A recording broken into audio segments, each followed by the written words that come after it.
welcome to The Rundown, the show created by students who love sports for students who love sports. I'm Brandon Smith, alongside me Jackson Carter. Boy, do we have a show for you today. Right you are, Brandon. Today we're going to be covering intramural basketball. The Roundtable has a great discussion about the Baltimore Ravens and Ray Lewis, but first we're going to talk with y'all a little bit about the Lady Tigers and what a fantastic season they're having. As a fantastic season is right, Jackson. They're at the top of the conference. They have OBU. They're almost about to break the record for wins in a season at 23. They have playmakers such as Monica Williams, Nasha James, and Kendra Coyle. Their head coach, Gary Crowder, is in his 17th season. He holds the record for most wins in the history of Lady Tigers. And we caught up with him down at the court to see what he had to say about this wonderful season. We have a strong inside game. Monica Williams has been an outstanding player this year as a senior. Like I said earlier, she's getting 20 points for us a game.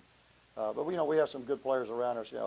Nasha James, Kendra Coyle have been outstanding perimeter players for us as well, and they've knocked down big threes.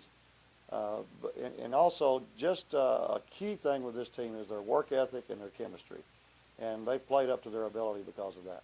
We're battling some injuries now. We have Kendra Coyle that hasn't played the last couple of games. Monica Williams missed some games with an ankle.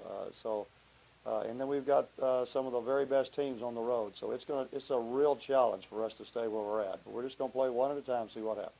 All right, that is your Washita Lady Tigers. Let's kick it to intramural basketball with Mitchell Kelly and Tyler Davis. Thank you, Brandon. Welcome back to our second installment of the intramural segment of our show. My name is Mitchell Kelly. Sitting here alongside me is Tyler Davis, and we're your hosts for all things intramurals. Last week, we gave you an inside scoop on the two defending champions, Follow Me and X Factor. Today, we're going to give you a rundown, if you will, on the two teams that they beat, runner-ups Young Money and Bloodbath and Beyond the Arc. All right, Tyler, let's start with Young Money. Sounds good. Now, Young Money is a group of powerhouse athletes, as most of these guys are football players here at Washita. The first man you have to account for is Coach Johnson. He is currently a wide receiver coach for the OBU football players, and at 6'4", he is a true physical presence in the post. A second threat that Young Money poses is their shooting guard, Peyton Dreadhead Tolliver. He's a wide receiver here for the Tigers, and with his athleticism, he's always a threat to shoot or even take it to the hole. But one man you simply can't leave unmarked is John Teed. He stands at 6'3" and is a true spot-up three-point shooter.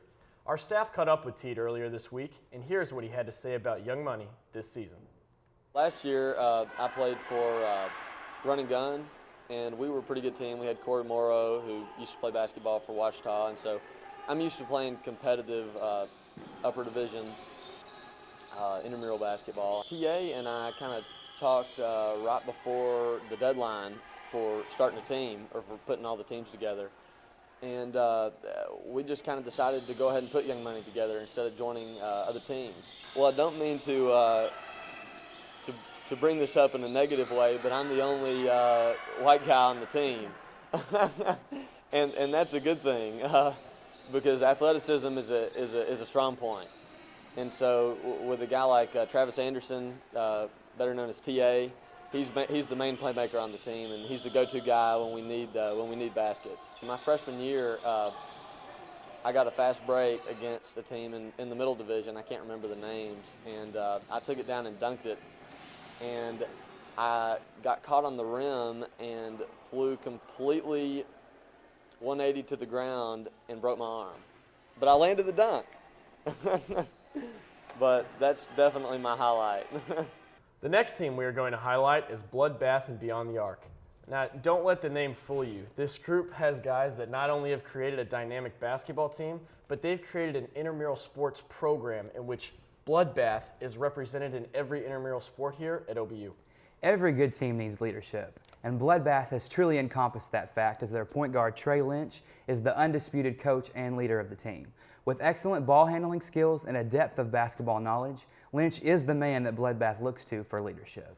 Bloodbath has a trio of postmen in Justin Young, Taylor Lamb, and Hunter Threadgill. Any one of these guys have the power and skill to put up big numbers in the paint. But there is one man on this team with a knack for getting the ball and producing points. He's their man in the clutch, and with already one buzzer beater this season, he is Bloodbath's ultimate weapon beyond the arc. His name, Clay Clutch McKinney, and we sat down with him earlier this week to get his thoughts on Bloodbath this season. This year, we're pretty fast like we were last year.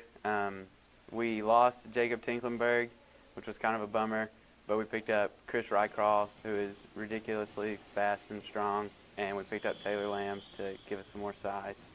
So I think our biggest strength is that we can shoot the three pretty well, but I also think that's our biggest weakness because we kind of live and die by the three. We mainly just play man.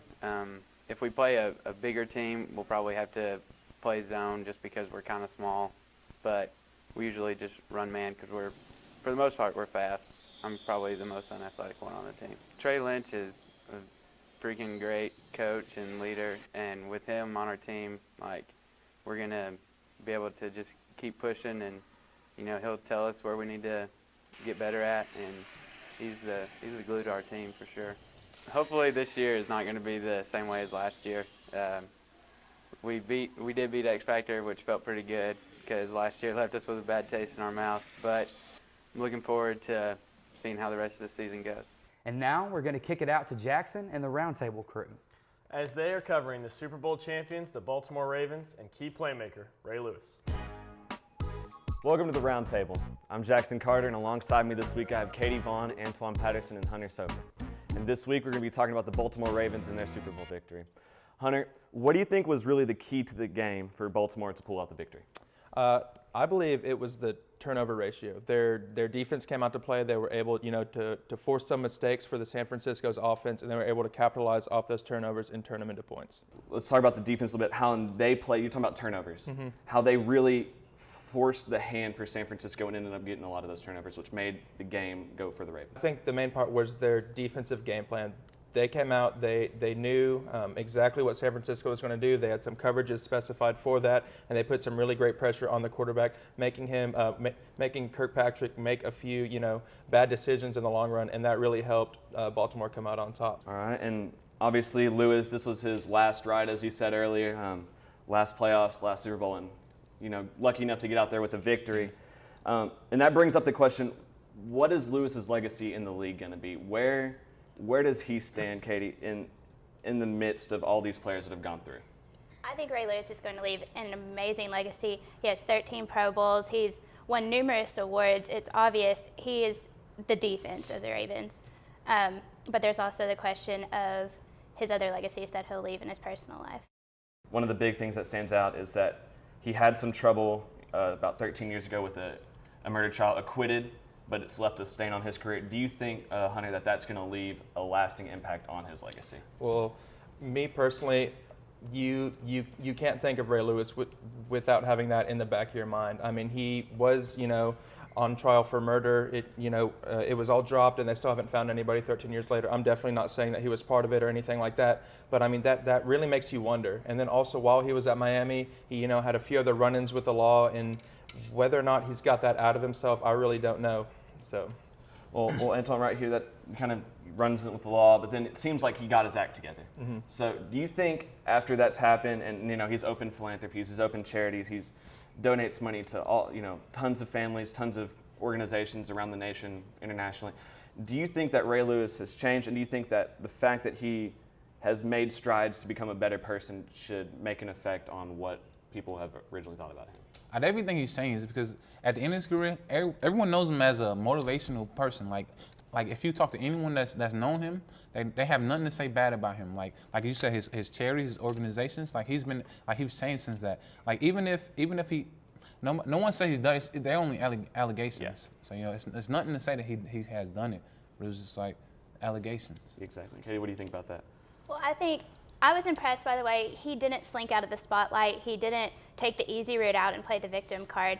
He very much has gone into the spotlight instead. He's gone to colleges and he's gone to schools and he's spoken on anti-violence. He's trying to improve our society for the future rather than playing the victim card and having people pity him. Well, that's all the time we have for today. Be sure to follow us at Twitter @TheRundownOBU, and make sure to catch up with us every Monday because who knows, next week we might be covering you. For Brandon Smith, I'm Jackson Carter. Thanks for tuning in, and we'll see you next week.